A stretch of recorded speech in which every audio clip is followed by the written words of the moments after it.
everyone. Welcome to another episode of the OpenMRS GSoC podcast. And today I am joined with Nethmi Rodrigo, who is a front-end engineer at OpenMRS, and she'll be taking us through the project interactive builder for form translation within the form builder. And to kick us off, Nethmi, for those who might not be familiar, could you give us a brief overview of the project in simple terms? Okay.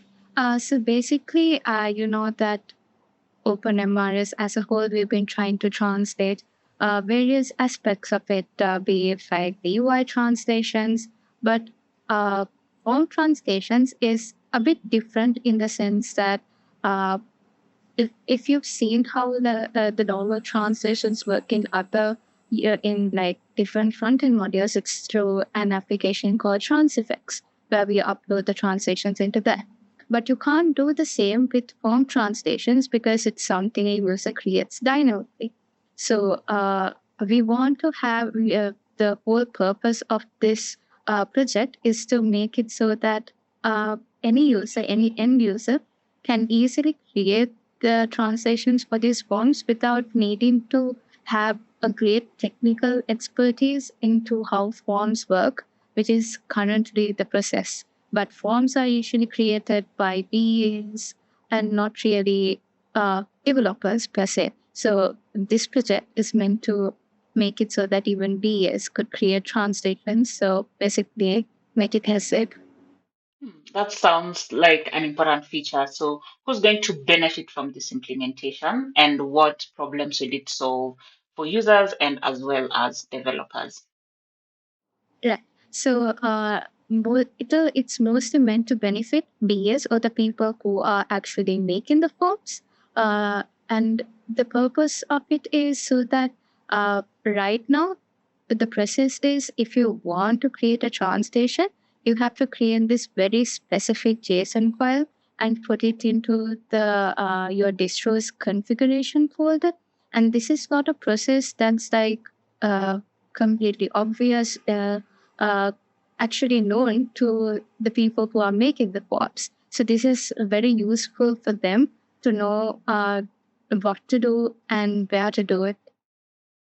Yeah, and with the current status of the project in OpenMRS, do we have any existing infrastructure for the students to build on, or will they be starting from scratch in terms of building out the feature? So the good thing is right now the form builder has interactive builder. So the translation builder is a bit similar to how the interactive builder works. So it's not like you're starting an entire project completely from scratch. It's a sort of thing where you have a similar sort of project that you can take for guidance or for instruction. So it's not like you're completely starting from like entirely from scratch.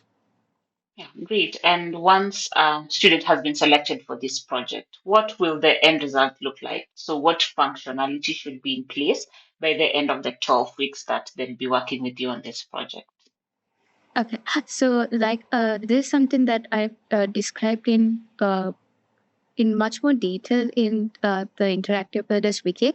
But the basic gist of it is we need a UI for users to be able to easily like input the translation strings for each word. Like for example, say in a form you have what is a patient's name.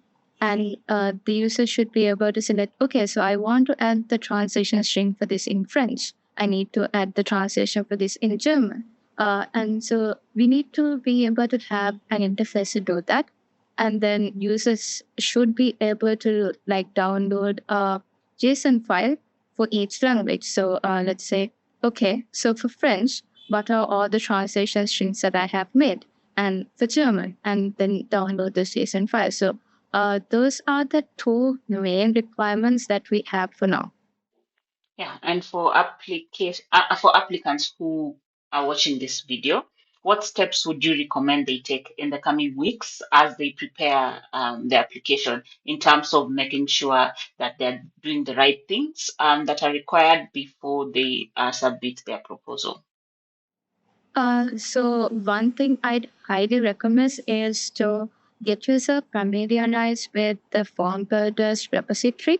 This this will like make it so much easier for you to get kickstarted on the project itself. So you won't be fumbling around trying to figure out where you need to do what. So just looking to like the interactive builders components, how we made around that, and also just get yourself familiarized with the JSON structure of a form or what the farm is. And I don't expect people to go in depth into the form engine library and to understand how form rendering works.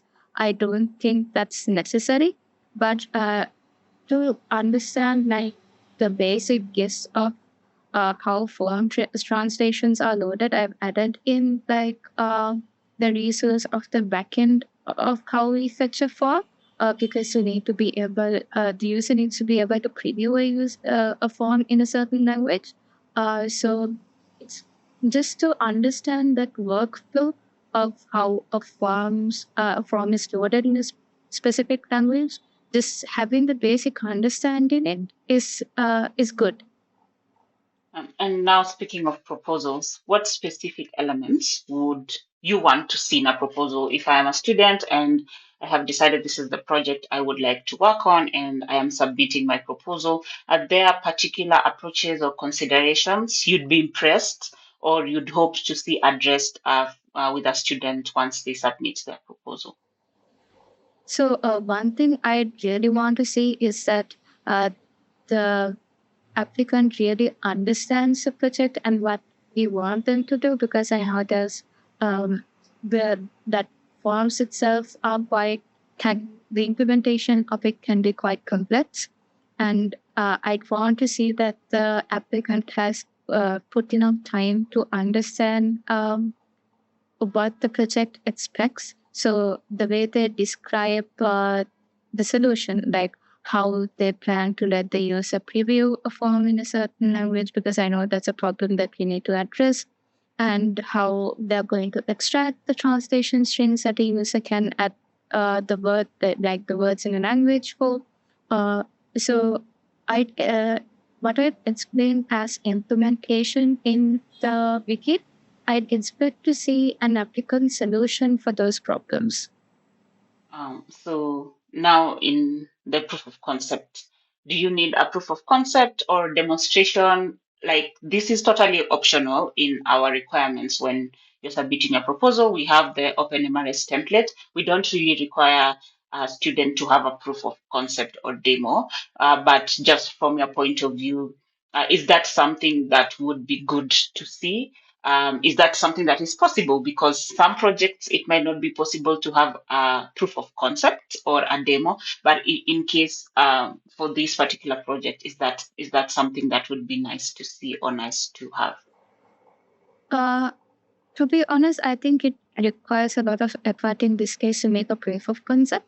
So, but it would be really nice to see some mock-ups like wireframes of what your plan is, because if I see the wireframes, I know that okay, this person really has an understanding of what to do next and has a plan of how to achieve this project. So I'd recommend wireframes or mockups, but not necessarily a fully fledged one.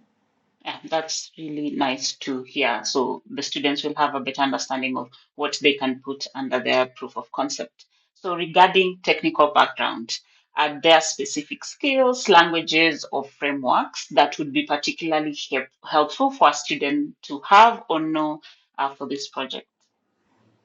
Uh, Definitely 100% React, because Form Builder itself is made in React, so this project is in React, so you really need to know React. And I don't mean like in an expertise way or anything like that, but you need to have worked with React. But that's pretty much it.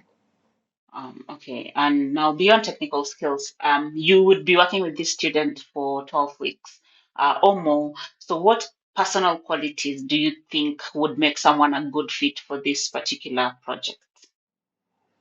Yeah, I think spoken about this in like the GSoC channel as well. I'd really like people to be resourceful and a bit independent and not kind of expect me to answer every question from them, because sometimes some questions are answered in like the wiki, some because we have documentation everywhere, right? I don't mind, of course, like doubts and coming to me, but I'd like a person to try and go on that journey to sort of try and answer it themselves, rather than resorting to asking it from someone first, because most of the like I might not reply it at that time itself, but so they definitely have much more progress if they sort of focus on that skill. And also, I'd really like people to be good in asynchronous communication, because we might be working in different time zones. So I think communication and independence are the two skills that I really want. I really like.